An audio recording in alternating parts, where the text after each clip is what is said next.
सत्प्रेम सिंधु मकरंद रसोग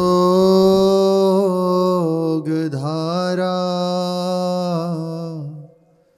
सारानज श्रमभितः स्रवदाश्रितेषु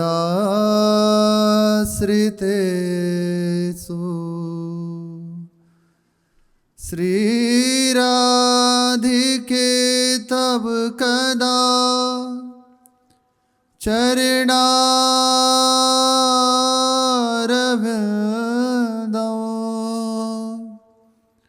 गोविंद जीवन धनं शिरसा वहामि। गोविंद जीवन धनं शिरसा वहामि। राधा राधा राधा राधा राधा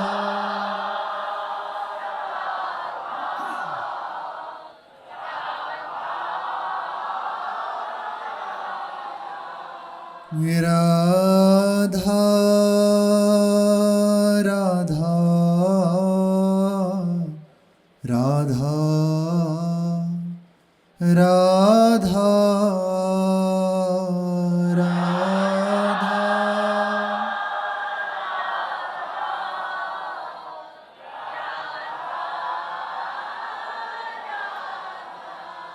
राधा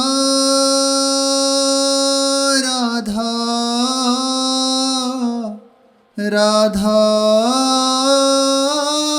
राधा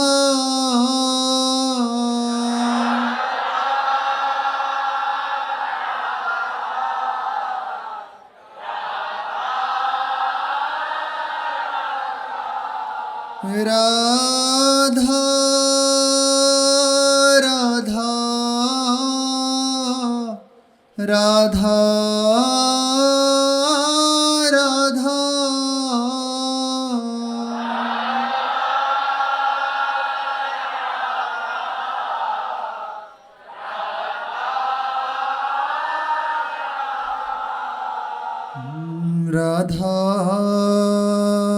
राधा राधा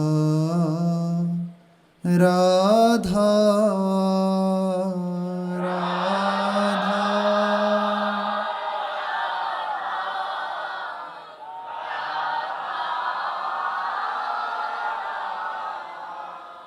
श्री राधा वल्लभ लाल की जय।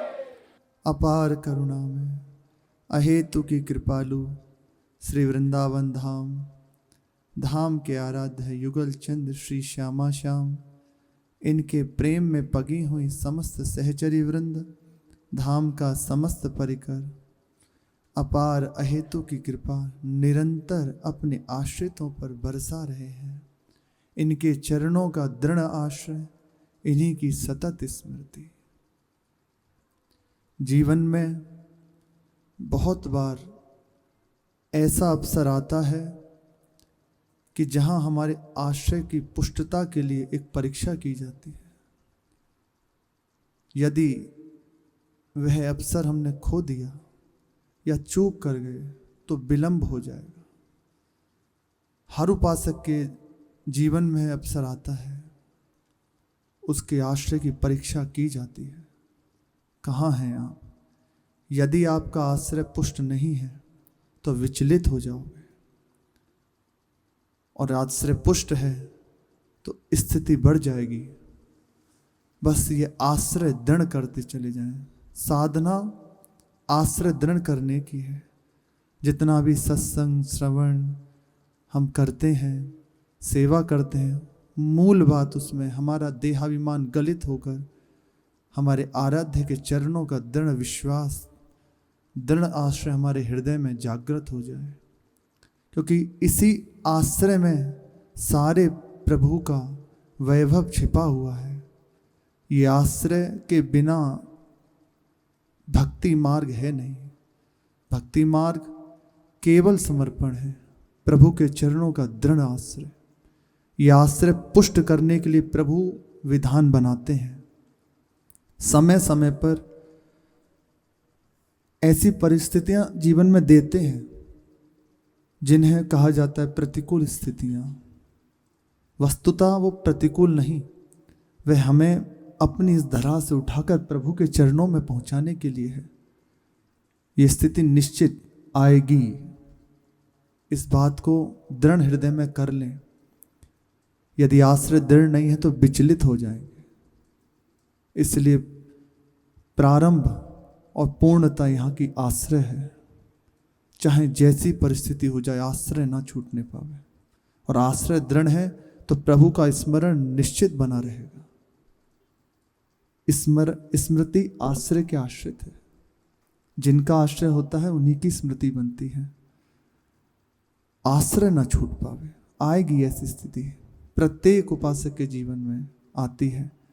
प्रभु ये स्थिति आप जितना पकड़े हुए हैं ना इधर उधर, भक्ति मार्ग में भी चलते हैं, भजन भी करते हैं, लेकिन आश्रय अहंकार का कहीं ना कहीं अन्य का बना रहता है।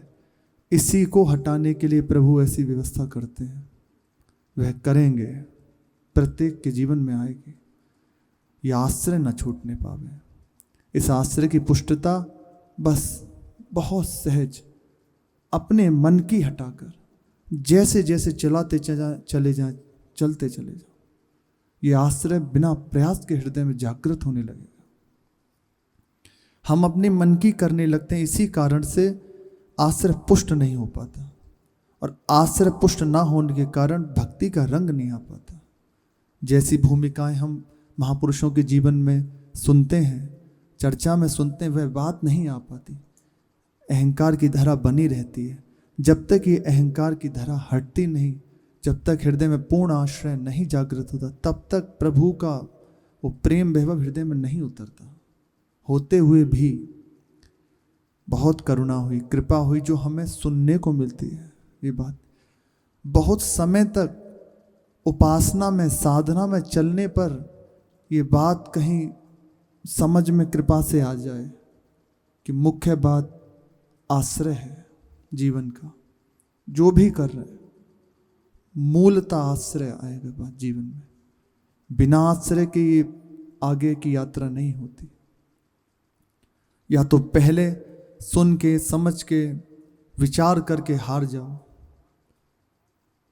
या फिर करने के बाद हारो। आना इसी जगह पड़ेगा। जितने भी महापुरुष हुए, पूज्य महाराज जी जीवन की बात अपने जनों को समझाने के लिए कहते हैं कि हमने जीवन में साधना की क्या बताएं आपको। ऐसी साधना कि यदि आज विचार होता है तो एक बार तो हृदय थर्रा जाता है कि ऐसा सर्दी में वस्त्र नहीं, जटाएं भीगी हुई हैं, पाने के लिए रोटी नहीं, कहीं से भी भिक्षा नहीं, कोई एक पास नहीं, ना कुछ पहनने के लिए, ना ओढ़ने के लिए, कोई एक जन पास नहीं, कोई आके हाल चाल पूछने वाला नहीं, ना बीमारी ना हारी। किसी भी स्थिति में जहाँ भी है कोई दूसरा नहीं। और भजन की एक सेकंड के लिए संसार का स्मरण नहीं, एक सेकंड के लिए अपनी साधना से वृत्ति अलग नहीं। एक एक वृत्ति पे चढ़े हुए बैठे, मन की क्या संकल्प विकल्प है सब पे बैठे। ऐसे महापुरुष स्वयं कह रहे हैं कि हम जीवन के सार की बात बता रहे हैं। चाहे तो ऐसा समझ ली कि सब कुछ करने के बाद समझ आया, और चाहे ऐसा समझ लीजिए कि सब कुछ कराया इसीलिए। आश्रय पुष्ट हो जाए, मुख्य बात, खास बात आश्रय से। बोले ये जो कुछ है ये आश्रय का फल है, बाहर और भीतर। बोले इसलिए ये साधना का नहीं है, ये प्रिया प्रीतम के चरणों के आश्रय का फल है। दृढ़ भरोसा कसा जाएगा। जैसे हृदय में आने लगता है कि मैं पूर्ण रूपेण प्रभु के आश्रित हूँ, फिर प्रभु परीक्षा लेते हैं, अर्थात उनके द्वारा ही ये आपको समझाया गया। अब आपको पुष्ट करने के लिए वो ऐसी परिस्थिति प्रदान करेंगे, जैसे गाय को बांधने के लिए खूंटा गड़ाया जाता है तो उसे हिलाकर देखता है खूंटा गड़ाने वाला, यदि जरा भी उसमें हिलकन है तो फिर से ऊपर से प्रहार करता है, उखाड़ने के लिए नहीं, उसे और मजबूत करने के लिए। इसी प्रकार प्रभु भी अपने आश्रित के जीवन में ऐसी परिस्थिति भेजते हैं कि तुम मेरे चरणों के आश्रय से डिगो मत। जहाँ जहाँ आश्रय लेगा, जिसका भी आश्रय लेगा, शरीर का, संसार का, व्यवहार का, सब तोड़ दिया जाएगा। आप देख लेना, आप कहीं निराश हैं, हृदय में हताश हैं, जलन है, आपके हृदय में अन्य आश्रय है, आप उस समय अन्य आश्रय से युक्त हैं, आप प्रभु के आश्रय में नहीं हैं, ये कसौटी है। देख लेना, आपका हृदय विचलित हो रहा है, हृदय में जलन है, भजन नहीं बन रहा, चित्त अशांत है, विक्षेप पहुंच रहा है, आप आश्रय में नहीं है। आश्रय की पहचान, हृदय हर समय आनंद में बना रहेगा, बिना प्रयास के हृदय में स्मृति बनी रहेगी प्रभु की। ये आश्रय पुष्ट करने के लिए प्रभु परिस्थिति देंगे। महापुरुषों ने एक स्वर में ये बात कही है, आप खूब तेजी से प्रभु की ओर बढ़िए। प्रभु ने विधान कर रखा है कि आपको कैसे लेके जाना है, क्या आपके साथ करना है। जीवन समाप्त होगा, ये बात हृदय में बिठा लें अच्छे से। हमारे हृदय में जीने की चाह है, मैं जीऊं, कभी मरूं नहीं, पर बाबा कह रहे हैं कि जीवन समाप्त होगा, पक्का होगा। खूब अच्छे से इसको पुष्ट कर लो खा पी कर, और या आज ही इसे प्रभु के लिए कस के लगा दो भजन में, उनके चरणों में। ये समाप्त होगा, तो क्यों ना इसको अच्छी जगह उपयोग कर लिया जाए। चाहे तो विषयों में गवा दीजिए या भगवान के संग में गवा दीजिए। जीवन समाप्त होना है, अब ये आपके ऊपर है, या तो इसे विषयों के संग में, विषयों के सेवन में, संसार में व्यर्थ खत्म कर दीजिए, और या फिर प्रभु के संग में, प्रभु के सुमरन में, प्रभु की प्राप्ति में इसको न्यौछावर कर दीजिए, वार दीजिए। भगवान की ओर जितना बढ़ेंगे उतनी शांति बढ़ेगी, आश्रय पुष्ट होने लगेगा। उन्हीं की ओर बढ़ने से, उन्हीं के लेने से दूसरा मार्ग नहीं।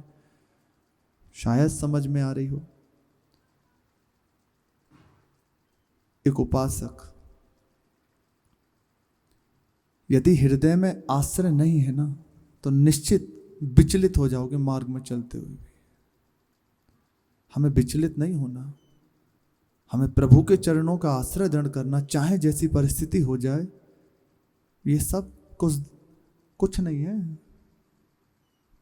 कल नहीं था, आज दिख रहा है, कल नहीं रहेगा। प्रभु थे, हैं और रहेंगे। प्रभु का आश्रय मत छोड़ो। ये सब, अरे इससे बढ़ के दे सकते हैं वो। अगर थोड़ी सी एक कुटिया में भी यदि आपने राग कर लिया, शरीर में राग कर लिया ना, तो प्रभु से विमुख हो जाओगे।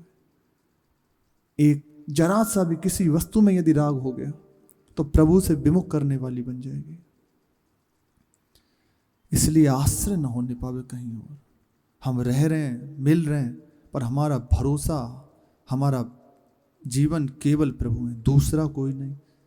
चाहे वह रात दिन हमें घी पिलाए, जो हमारे संग करे सेवा, पर हमारा जीवन केवल प्रभु के लिए। हमारे प्रभु आए हैं, दूसरे की ओर देख लिया, अमुक बहुत सहयोगी हैं, बहुत सुहृद हैं, आप गए, आश्रय से चूक गए। बहुत विचार पूर्वक ये महापुरुषों की वाणी है, वह जीवन में जिए हैं। प्रतिपल जहाँ वो प्रभु से विमुख हैं, वह बात अपनी बता रहे हैं। कह रहे हैं जितना प्रभु की ओर बढ़ोगे आपका हृदय शांत होने लगेगा। संसार की ओर बढ़ोगे तो बिना चाहे प्रभु को छोड़कर आपके हृदय में ना चाहते हुए, सब कुछ करते हुए भी जलन बनी रहेगी। उनको छोड़कर जगत के किसी भी प्रपंच में सुख खोजोगे तो निश्चित है, निश्चित जलन बढ़ेगी, क्योंकि संसार ज्वलत ज्वालम है, जल रहा है, भयानक जलन। सब कुछ है, पर इस बात की जलन कि मेरा आगे क्या होगा, आगे मेरी व्यवस्था कैसे होगी। आज पति मर गए, फिर मैं कैसे रहूंगी, कोई व्यवस्था नहीं। आज घर में कलह होती है, आगे व्यवस्था करने वाला कौन होगा। ये है स्थिति है। हंसते बोलते खाते पीते ये दशा है हृदय की। मुख्यतः प्रभु से विमुख है। यदि प्रभु के सम्मुख हो जाएं, जीवन की नैया प्रभु के हवाले कर दें, तो ये खत्म हो जाएगी बात। जही विधि राखे राम, ताही विधि रही। जिस तरह प्रभु रखें वैसे रहूंगा। बेपरवाह आ जाती है, तीनों लोग उसके लिए मंगल हो जाते हैं। समस्त जिधर देखता है मंगल ही मंगल, हर जगह आनंद ही आनंद बरसने लगता है। प्रभु के चरणों का आश्रय, और प्रभु को आप छोड़कर कुछ भी महान मंगल करो, सारे अनुष्ठान कर डालो, जो भी संसार में आपके पास नहीं है वो भी यदि आ जाए तब भी आपकी अशांति नहीं दूर हो सकती। एकमात्र केवल प्रभु के चरणों का दृढ़ भरोसा। आज तक जितने संत हुए हैं वे सब के सब यही कह रहे हैं, कह गए हैं, जीवन का भरोसा नहीं है। अतएव खूब तेजी से प्रभु की ओर बढ़िए, जल्दी से जल्दी अपने अहंकार को उनके चरणों में समर्पित कर दीजिए।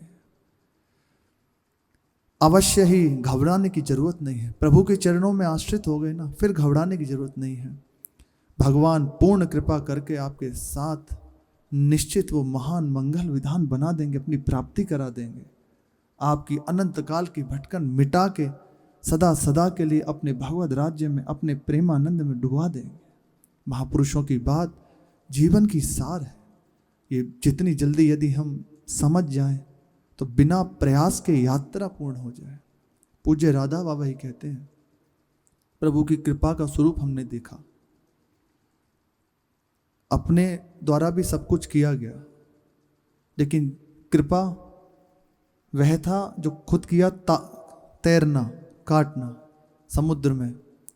और कृपा देखी तो ऐसा लगा मानो कि जैसे किसी को एक अथाह अपार आनंद समुद्र में और ऊपर से फेंक दिया जाए। बस कृपा रूपी विमान में बैठाकर प्रभु ने हमें अपने आनंद रूप में समुद्र में डाल दिया। एक क्षण में सब कुछ बदल गया। पूज्य भाई जी का जो ही संग प्राप्त हुआ, बाबा के जीवन परिवर्तन हो गया। ये बाबा कहते हैं, बहुत प्रयास करने पे तब हमें ब्रह्मबोध आदि अनुभव हुआ। और यहाँ कृपा का ऐसी वायु आई प्रभु की कृपा से कि सब कुछ बिना प्रयास के हो गया। प्रसंग चल रहा है, श्री मीरा जी गुरुदेव की प्राप्ति के लिए हृदय में विकल है। गुरु पूर्णिमा है, माता जी पधारी उनको समझाने के लिए कि रात दिन गाना बजाना, क्या इससे जीवन चलता है। मीरा जी ने कहा कि यही तो जीवन है, अब इसके सिवा मेरे पास कोई और कार्य नहीं है। आप ही तो कहते हैं कि पति परमेश्वर हैं, उनको रिझाना, उनकी सेवा करना ही सबसे बड़ा धर्म है। तो रात दिन मैं अपने पति को रिझाती रहती हूँ, गिरधर मेरे पति हैं, उनको रिझाती रहती हूँ। माता जी ने कहा, सारे रनिवास में मुझे कहा जाता है कि तुम समझाती नहीं हो, और यहाँ मैं तुम्हें कैसे समझाऊं, तुम हो कि समझने को तैयार नहीं। मीरा जी ने कहा, तुम माता जी आप चिंता क्यों करती हैं, मेरे भाग्य में जो लिखा है वो निश्चित है, आप चाहकर भी उसको नहीं मिटा सकती, इसलिए मेरी तरफ से बेपरवाह रहें। अब आप बताएं मैं आपका क्या मंगल करूं, क्या आपके लिए जिससे आप प्रसन्न हो वह करूं। कहा कि चलो प्रसाद पाने चलो, कुछ पाया नहीं तुमने। बोले ठीक, और उनके साथ प्रसाद पाने के लिए चली गई। संध्या का समय हुआ। काशी से विचरण करते हुए श्री रैदास जी महाराज पधारे। अद्भुत महापुरुष। दूधा जी देखकर अत्यंत प्रसन्न हो गए। संत सेवी और भक्तों में अग्रगण्य, प्रभु का साक्षात्कार किए हुए श्री नाभाजी महाराज कहते हैं रैदास जी महाराज के लिए,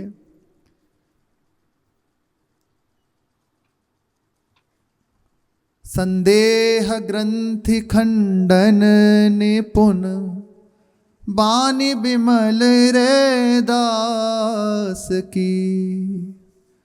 सदाचार श्रुति शास्त्र बचन अविरुद्ध उचार्यो, नीर खीर विवरण परम हंस निउर धार्यो।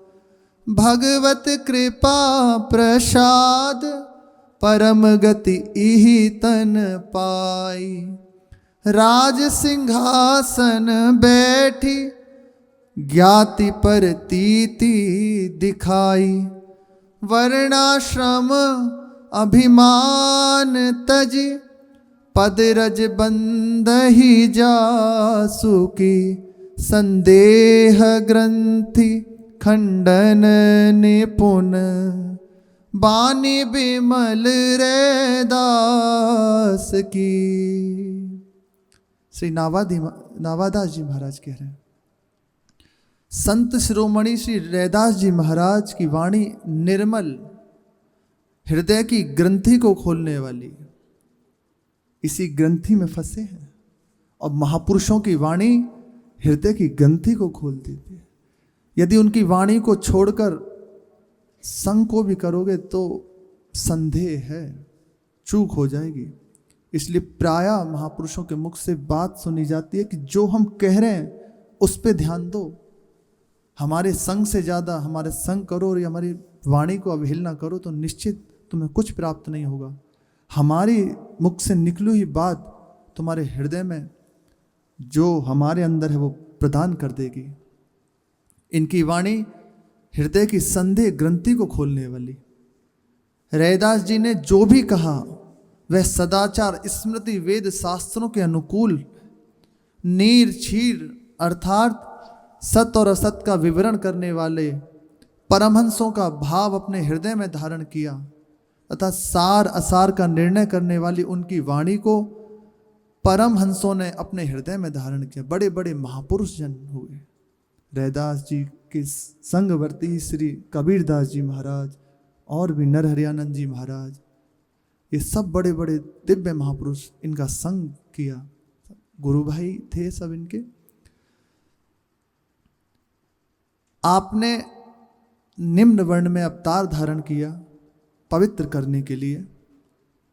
शरीर से भगवान की कृपा और परम श्रेष्ठ गति प्राप्त की।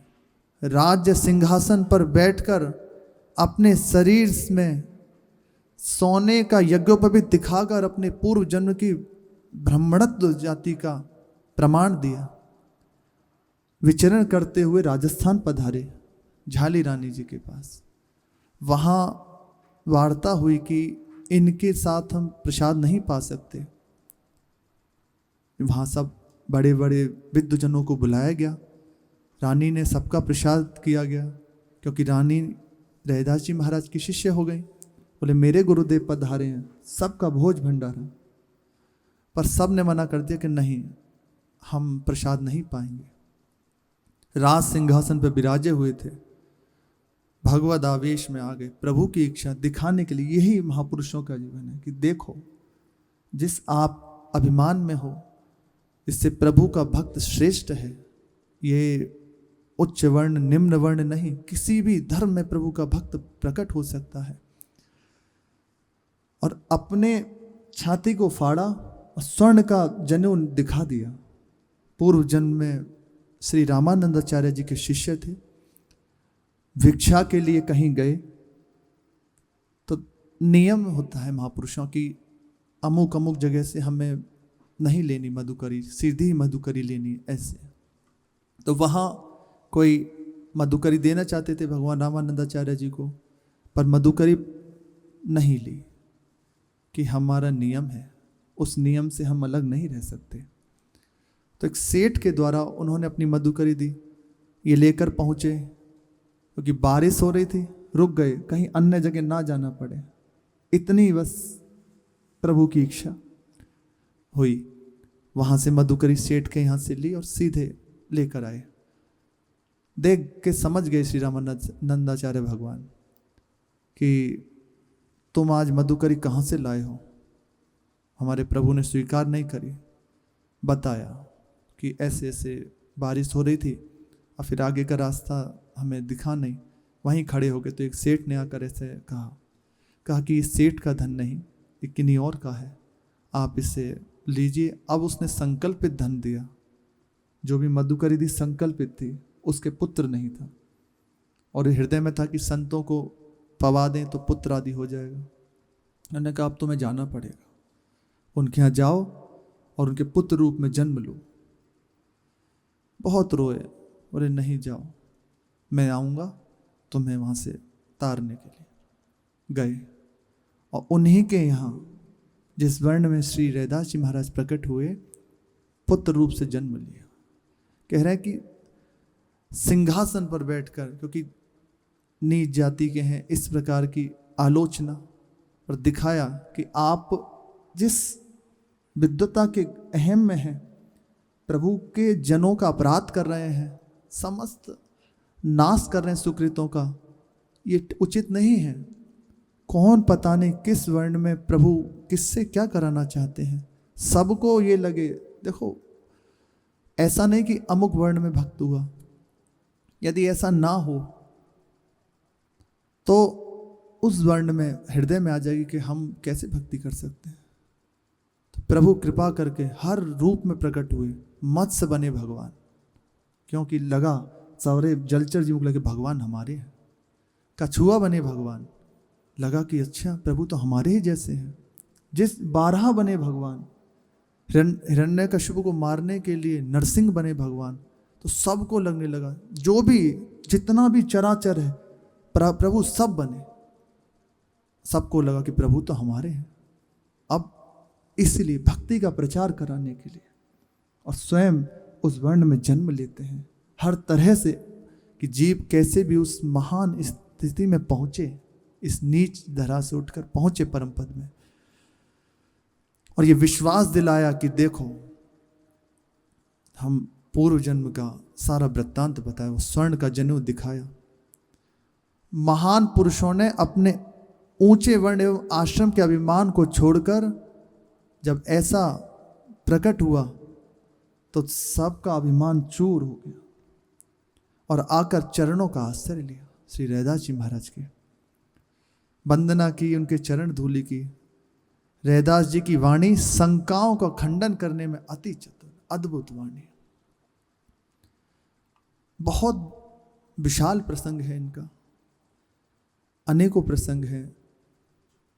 गंगा जी से कड़ा निकाल कर दिया, जब पंडित जी दोबारा पहुंचे तो अपने कठौते में से ऐसे कड़ा निकाल कर दे दिया। स्वर्ण का कड़ा गंगा जी ने दिया था और वही दोबारा दे दिया उन्हें निकाल कर कठौते में से, जब देखा कि ब्राह्मण अति विकल हो गए।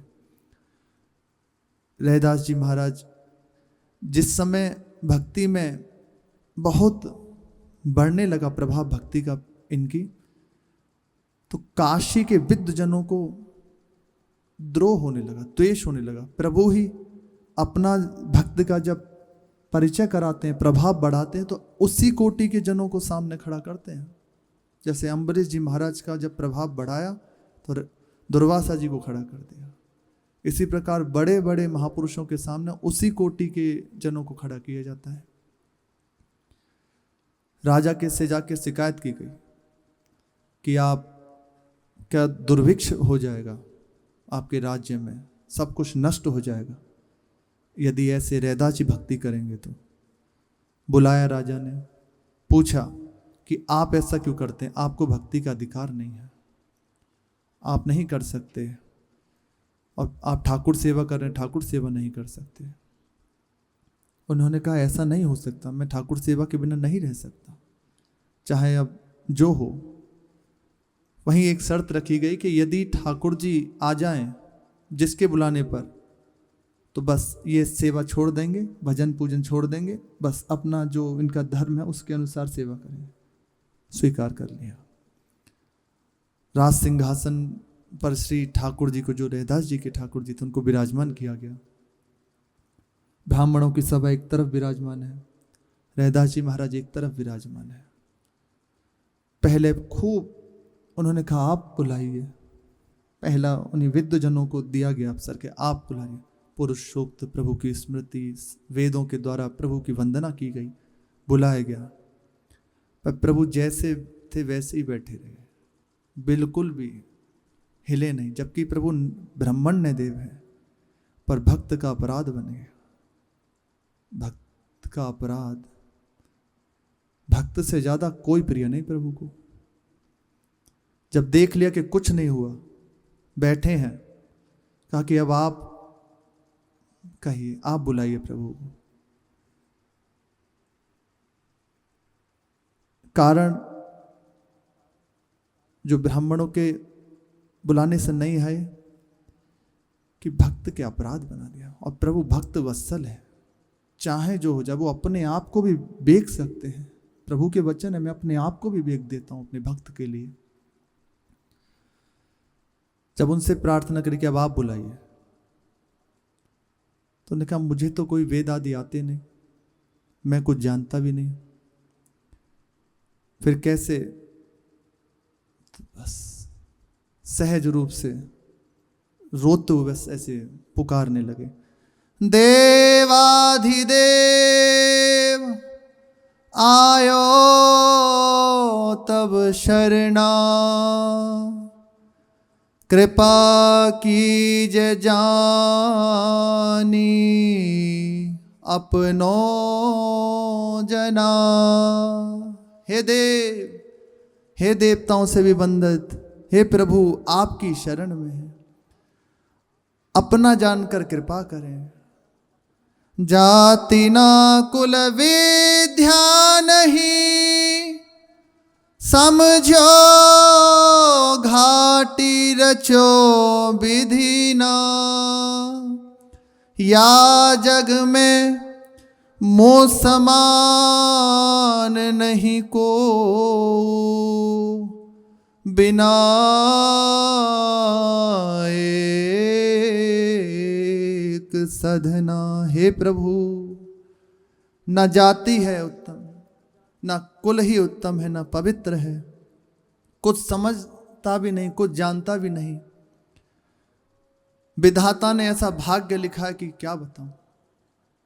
मेरे समान इस संसार में साधनहीन महान कोई नहीं, नीच। आप कृपा करें। शीस सिंहासन आए विराजे, सुनि राम करुणा, कह रे दास में तेरा, राजा दिपरे चरणा। पतित पावन बिरद आज साच कीजिए, पतित रे दास को अब शरण ले लीजिए। हे प्रभु, आपका पतित पावन विरद है, अब इस समाज में आपका विरद प्रतिष्ठित रहे, अब उसकी लाज रखें, मुझे स्वीकार करें अपने चरणों में। जो ही ये विनय श्री रैदास जी महाराज ने करी, सिंहासन सहित प्रभु आकर विराजमान हो गए। ऐसी जब देखा महिमा श्री रैदास जी महाराज की, तो राजा और जो भी कोई था सब आके चरणों में पड़ गए, क्षमा मांगने लगे। इसमें एक बात रैदास जी कहने, कहे रैदास मैं तेरा, मैं आपका हूं, चाहे जैसे रखो। अद्भुत महिमा भक्तों की, एक पद में श्री रैदास जी महाराज कह रहे हैं, अद्भुत वर्णन। ऐसी वाणी जो तुम तोड़ो राम, प्रभु मैं आपका हूं, आपके सिवा मेरा कोई नहीं। अब अपने विरत को निभा लीजिए। मैं तो आपको क्या रिझाऊंगा, क्या आपको मनाऊं, पर आप करुणा करके अब अपने विरत की ओर देखिए। मैं तो हर तरह से हीन, अब इस समाज में आपके विरत की लाज चढ़ गई, अब उसको प्रमाण कीजिए। जो तुम तोड़ो राम, मैं नहीं तोड़ूं। प्रभु आप समर्थ हैं, तोड़ सकते हैं, पर मेरा आपके सिवा कोई नहीं। मैं कहाँ जाऊंगा आपके चरणों को छोड़कर। तुमसे तोरी कवन से जोरो, जो तुम तोरो राम मैं नाही तोरू। तीरथ बरत न करो अंदेसा, तुम्हारे चरण कमल का भरोसा। प्रभु, मैं तीर्थ व्रत आदि अनेकों नियम साधन नहीं कर सकता, ना मुझे इसका भरोसा है कि इससे मैं पा लूँगा। मुझे एकमात्र आपके चरणों का आश्रय है, भरोसा है। जहाँ जहाँ जाऊं तुम्हारी पूजा, तुम सा देव और नहीं दूजा। जहाँ ले चलो, जिस योनि में चाहे रखो, जहाँ मन करे आप रखो। असुविधा में रखो, सुविधा में रखो, सिंहासन पर बिठाओ, चाहे एकदम फुटपाथ पर बिठाइए। मेरा हृदय की आशा तो आपसे है, मेरा आपके सिवा दूसरा कोई नहीं। मैं अपनो मन हरि सो जोर्यो, हरि सो जोरी सबन सो तोर्यो। प्रारंभिक चर्चा में था कि आश्रय की पुष्टता के लिए प्रभु ऐसा विधान बनाते हैं, आश्रय न हिलने पावे, चाहे जैसी स्थिति हो जाए। प्रभु, आप चाहे जैसे रखो, मैं आपका हूं, आपको नहीं छोड़ सकता। मेरा मन आपके चरणों में अटक गया है और आपके चरणों से लग के समस्त संसार से छूट गया। अब आपके हाथ में, चाहे जैसे रखिए आप।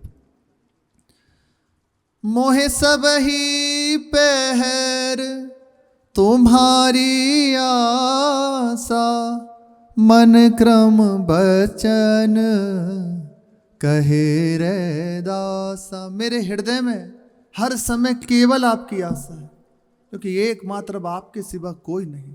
दूसरा, हर समय मन से, वाणी से, त्रिशुद्ध से पवित्र होकर दृढ़ता पूर्वक कहता हूं, आप ही मेरे जीवन धन है, आप ही मेरे हैं, दूसरा मेरा कोई नहीं। जो तुम तोरो राम मैं नहीं तोरो, जो तुम तोरो राम मैं नहीं तोरो।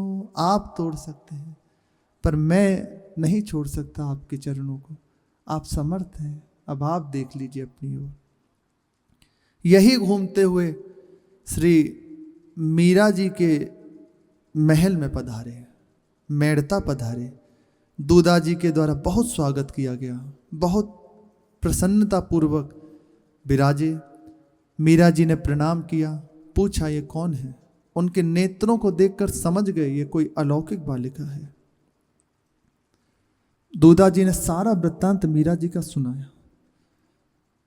उनकी वार्ता सुनकर श्री रैदास जी ने कहा, आप लोग के बड़े भाग्य हैं और आपके सुकृतों के बल से, आपके भजन के बल से, पूर्व संस्कार के बल से गंगा आपके घर में आई है। सब अवगाहन करके पवित्र हो जाओ, परम पद की प्राप्ति कर लो। थोड़ी देर विश्राम किया, फिर संध्या के समय सभा लगाई गई। वहां श्री रैदास जी महाराज के सुंदर दिव्य उपदेश सुनाए गए। विराजे हुए हैं, सबको आज्ञा उपदेश करने लगे। और जब विश्राम हुई तो कक्ष में आए। कक्ष में मीरा जी भी साथ में आई। आकर प्रार्थना करी कि कुछ कृपा करें। तो मीरा जी से कहा कि आप सुनाओ कुछ, क्योंकि दूधा जी ने बता दिया था कि प्रभु के लिए गाती हैं, संगीत सीखती हैं। और फिर सुनाने लगी मीरा जी, कई पदों को सुनाया। भाव पर्व मीरा जी के द्वारा जो ही पद सुने, शांत होकर बैठे रहे, कुछ कहा नहीं। संगीत का ज्ञान, पद रचना और स्वर माधुरी से संत बड़े प्रसन्न हुए। पूछा गुरु कौन है तुम्हारे? तो मीरा जी ने कहा, कल गुरु पूर्णिमा थी, मैंने प्रातःकाली प्रभु से निवेदन किया था कि आज आप जिस रूप में पधारेंगे मैं गुरु रूप से आपको स्वीकार कर लूंगी। तो भगवत कृपा से आप पधारे, तो कल ही मैंने आपको गुरु रूप से वरण कर लिया। अब कृपा करें, मुझे चरणों में स्वीकार करें। और इतना कहते हुए नेत्रों से अश्रु प्रवाह होने लगा।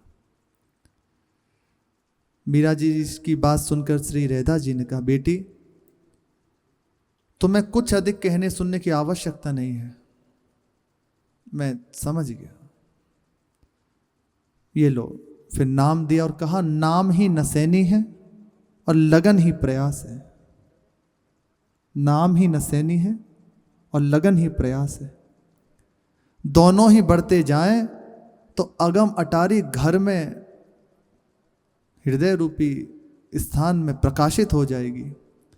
इन्हीं के सहारे उसमें पहुंचकर अमृत पान कर लोगी। समय जैसा भी आए पांव पीछे ना हटे, फिर तो बेड़ा पार है, निश्चिंत रहो। और ऐसा कहकर हंस दी। अद्भुत महिमा, दो बात कर, नाम ही नसैनी है और लगन ही प्रयास है। निरंतर बढ़ते चले जाओ तो कहीं जाना नहीं पड़ेगा। हृदय में ये अगम अटारी प्रकाशित हो जाएगी और यही अमृत का भोग जो प्रभु विराजमान है ना, प्रकाशित हो जाएंगे। इनकी लीलाओं में सम्मिलित हो जाओगे। नाम ही नसैनी है, लगन ही प्रयास है। शेष चर्चा आगे। श्री राधा वल्लभ लाल की।